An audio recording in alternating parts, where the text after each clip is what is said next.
In this video, traders, we're going to look at when's the best time to trade Forex. Stay tuned.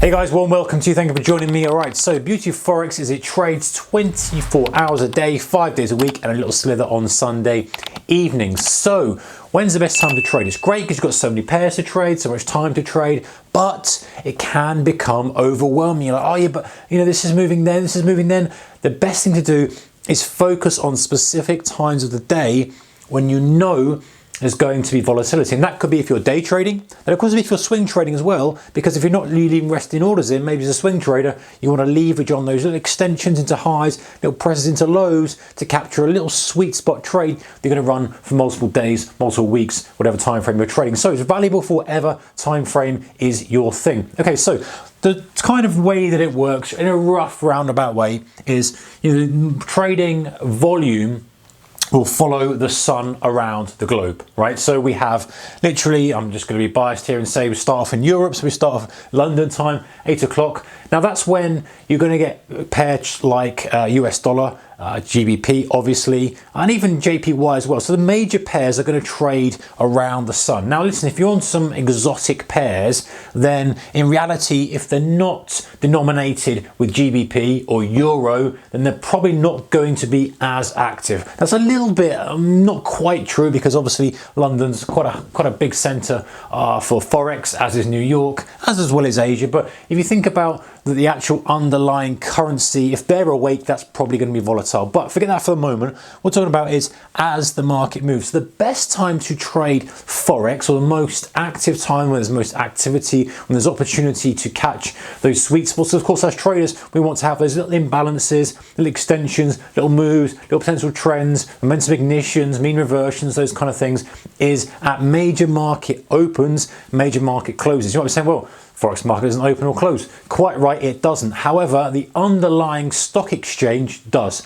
So this is the best time to get involved. Why? Because money is flowing around the world at that point in time. You've got money, people are awake. If humans are awake, humans are placing orders electronically or by the phone. Money is flowing into the currency, out of the currency, into stocks, out of stocks, into options, etc., which don't always trade 24 hours on currencies, currency futures, etc. So that's the best time when there's a volume spike, and that's going to be 8 o'clock London time.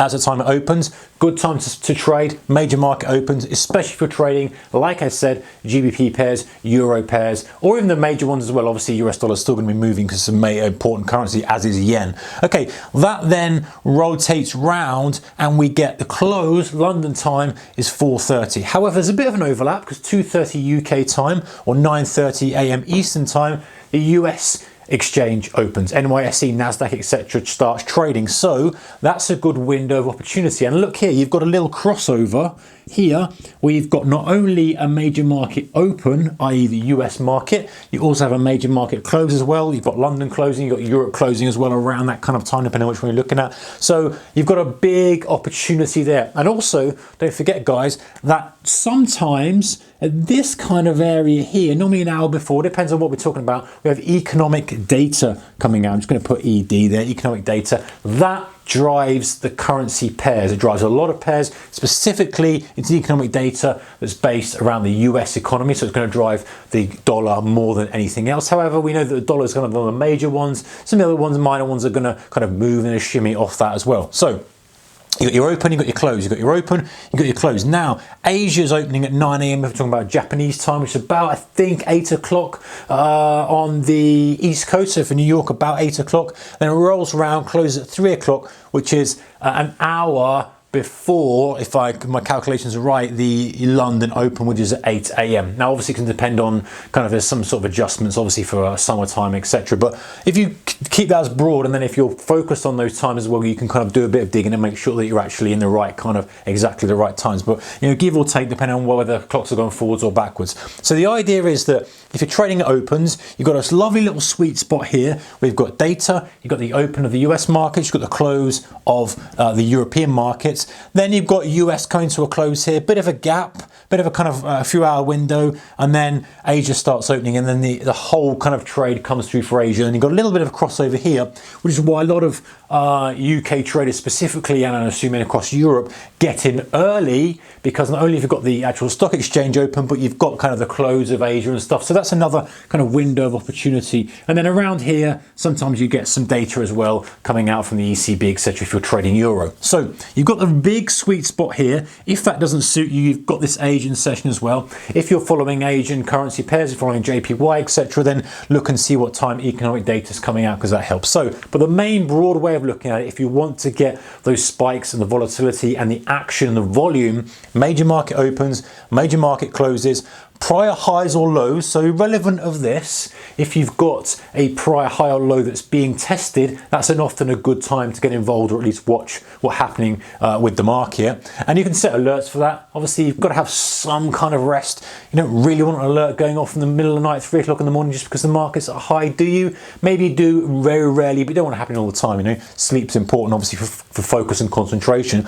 After key data, talks about the economic data that comes out in the US around this kind of time. And when the chart is setting up, guys, sometimes it's better just to forget about this and just when there's action. So if it's a really good kind of trending aggressive environment, a really good volatile environment, then you just trade it that suits your time that you can trade it. And if that's a European session, it's a European session. If it's a US session, it's a US session. If there's a slither of window between the two, it happens to be that. If there's volatility there and it's a major pair, it's going to be traded pretty aggressively. Now, volume does die off a little bit as you come into Asia for stuff like GBP, USD, Euro USD, etc. Of course, still lots and lots of volume going through, but volatility dies down quite a bit during that period. So if you get an overlap of the two currencies that are actually open, i.e. GBP, USD, if you're trading that around that time, that's when you're going to get a nice kind of 12-hour, 13-hour window to trade that. So there's plenty of time to kind of say, okay, well, I'm trading it from, let's say UK time, 8 a.m. UK time to 9 p.m. UK time. That's a 13-hour window. Don't be trading for all of that, but I can then filter down and go, right, got my 13-hour window where I'm trading the currency pairs that I like, GBP, USD, for example.